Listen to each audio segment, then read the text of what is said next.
안녕하세요. 한국 최고의 스포츠 분석팀 우주스포츠입니다. 네이버 카페 가입만 하셔도 스타벅스 커피 쿠폰을 드리는 이벤트 진행 중입니다. 가입하셔서 더 많은 분석글과 추천 조합 픽 받아보시길 바랍니다. 금일 분석해드릴 경기는 국내 경기 2경기와 해외 축구 2경기, 핵심만 빠르게 분석해드리겠습니다. 먼저 첫 번째 경기인 인천전자랜드 대 서울 삼성 경기 분석해드리겠습니다. 직전 경기 원주 DB에게 폭격을 당하였습니다. 되는 게 하나도 없었던 경기였으며 정영삼마저 경기 중 부상으로 코트 밖으로 나가게 되었으며 오늘도 역시 차바위는 결장을 할 것으로 보입니다. 분명 수비에서 문제가 될 것으로 보이지만 최근 삼성의 야투감을 감안한다면 그나마 다행입니다. 모트리와 스캇이 이제는 거의 팀에 녹아든 모습을 보여주고 있으며 확실히 공격력이 많이 살아난 전자랜드입니다. 다만 김낙현이 부진하면서 백코트진에서의 역할을 제대로 해주지 못했으며 오늘 경기 역시 김낙현의 폼이 좋지 않다면 고전할 수 있는 상황입니다. 삼성 역시 직전 경기에서 원주 DB에게 폭격을 맞으면서 아무것도 못하고 패배하고 말았습니다. 확실히 김시래가 없다 보니 공이 잘 돌아가는 모습을 볼 수 없었으며 삼성의 장점 중 하나인 3점 역시 터지지 않았습니다. 힉스와 화이트 그리고 김진영을 제외하고는 10득점 이상을 기록한 선수가 없었으며 그렇다고 수비가 잘 되지도 않았습니다. 오늘 경기에서도 힉스 중심의 공격 말고는 딱히 확실한 득점 루트가 보이지 않고 있으며 3점마저 들어가지 않는다면 꽤 고전할 것으로 보입니다. 오늘은 모트리와 힉스의 인사이드 대결이 관심사이며 첫 만남이기에 그 결과가 궁금해지는 경기입니다. 최근 흐름을 본다면 힉스보다는 모트리에게 조금 더 유리한 건 사실이며 백코트진의 매치업도 서울 삼성보다는 인천전자랜드가 더 괜찮아 보입니다.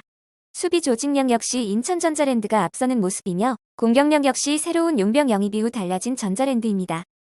이러한 분석을 토대로 인천전자랜드 승을 추천합니다. 두 번째 경기인 국내 남자 배구 우리카드 대 현대캐피탈의 경기 분석해드리겠습니다. 직전 경기 삼성화재를 상대로 시즌 전승에 성공하며 한 경기 덜 치른 대한항공과 승점차를 3점으로 줄이는 데 성공했습니다. 리그가 중단된 지 18일 만에 치르는 경기라 긴 휴식 탓에 흐름이 끊어질 수 있었지만 알렉스를 중심으로 뭉치며 승리를 거두었습니다. 알렉스와 나경목이 외에도 한성정과 하현용까지 적극적으로 공격에 가담하면서 블로킹을 분산시킬 수 있었고 세터 싸움에서 하승 우의 안정감이 돋보였던 상황이었습니다. 다만 서브 에이스 숫자에서 밀렸고 리시브 효율성이 떨어졌던 탓에 승점 3점이 아닌 2점에 만족해야 했다는 것은 아쉬움으로 남았습니다. 직전 경기 OK금융그룹을 상대로 외국인 선수 다우디 없이 경기를 소화하며 3대2로 역전승을 거두었습니다. 허수봉과 문성민이 교대로 투입되어서 다우디의 빈자리를 대신했으며 블로킹 싸움에서 완승을 거둔 경기였습니다. 또한 김명관 세터의 성장과 리빌딩의 과정에서 성장하고 있는 신인 선수들의 높은 에너지도 느낄 수 있었습니다. 상대적으로 OK금융그룹 선수들이 2주간 자가격리에 따른 영향으로 몸이 많이 무거워 보였습니다. 올 시즌이 끝날 때까지 많은 선수들을 로테이션을 해가며 기용할 것으로 보입니다. 현대캐피탈이 로테이션을 돌려가며 OK전을 승리하였을지 몰라도 우리카드전은 힘들 것으로 예상됩니다. 분명 최태용 감독은 모든 포지션에서 로테이션을 돌릴 것이라 이야기했으며 직전 경기 김명관이 뛰었으니 이번 경기에선 김영진이 세터로 나올 듯하며 공격수들과의 호흡을 그다지 많이 맞춰보지 않았기에 공격에서의 어려움이 있을 것으로 보입니다. 우리카드 역시 상대의 빠른 퀵오픈 공격과 속공을 저지하기 위해서는 공격적인 서브가 필요해 보입니다. 이러한 분석을 토대로 우리카드 승을 추천합니다. 세 번째 경기인 아르미니아 빌레펠트 대 라이프치히의 경기 분석해드리겠습니다. 직전 라운드 레버쿠젠을 상대로 1대2로 승리를 따내며 이변의 주인공이 되었습니다. 새로 부임한 크라머 감독은 부임 후 3경기 만에 첫 승리를 따내며 분위기 전환에 성공했습니다. 하지만 새로운 감독 부임 후 이제 겨우 플랜 A를 갖춘 상황입니다. 강팀 대응 맞춤 전력을 구상할 만한 시간적 여유가 부족한 상황입니다. 그렇다고 빌레펠트가 리그 상위권 팀을 잘 잡아왔던 클럽도 아니며 올 시즌 상위 5개 클럽과의 9경기에서 2무 7패로 고전 중입니다. 리버풀과의 챔피언스리그 16강 2차전에서 2대0으로 완패를 당한 후 프랑크푸르트와의 홈승부에서도 승리하지 못하며 무승부를 기록했습니다.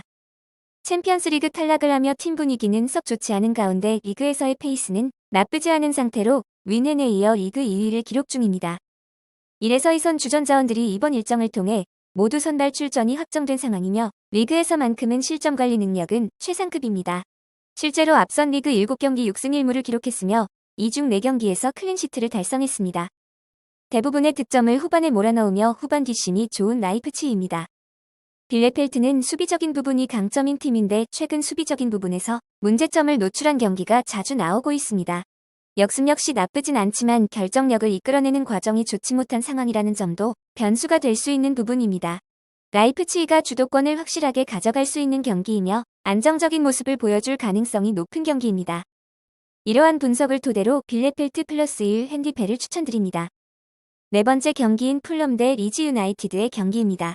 최근 리그 8경기에서 3승 3무 2패를 기록 중이며 강등권팀 성적치곤 최근 경기력이 좋은 편입니다.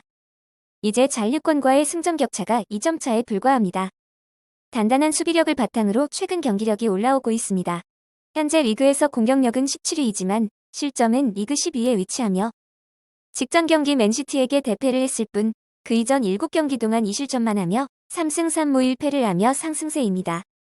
최근 5경기에서 1승 1무 3패를 기록 중인 리즈는 리그 12위에 오르며 기대 이상의 성적을 유지하고 있지만 시즌 막판으로 가면서 점점 힘이 떨어지는 모습입니다. 벤포드가 부상으로 경기에 출전하지 못할 가능성이 있으며 벤포드의 이탈은 풀럼의 단단한 수비진을 뚫어내는데 어려움을 겪게 만들 가능성이 높아 보입니다. 현재 언론들은 벤포드의 출전이 어려울 것으로 보고 있으며 경기 전 선발 라인업 확인이 필요한 부분입니다. 더군다나 리즈는 풀럼 원정 9경기에서 1승 3무 5패로 단 한 번만 승리했을 정도로 전통적으로 풀럼 원정에서 약한 모습을 보여왔습니다. 객관적인 전력은 리즈가 앞선다고는 하나 최근 경기력만 놓고 봤을 땐 풀럼이 훨씬 더 좋은 상황입니다. 더군다나 리즈의 공격 핵심 자원인 벤포드가 현재 결장이 심인 상태이므로 경기 전 라인업 확인이 필요해 보입니다. 양팀 모두 최근 5경기 득점 기록은 풀럼이 2골, 리즈 유나이티드가 3골로 득점력 부분에서 문제가 있어 보입니다. 이러한 분석을 토대로 2.5 기준 언더를 추천드립니다. 이 경기들에 대한 자세한 조합픽을 원하시는 분들은 네이버 카페 고배당 추천픽에서 확인해 보시기 바랍니다. 가입하셔서 더 많은 분석글과 추천 조합픽 받아보시기 바랍니다. 구독과 좋아요, 알림 설정 부탁드립니다. 감사합니다.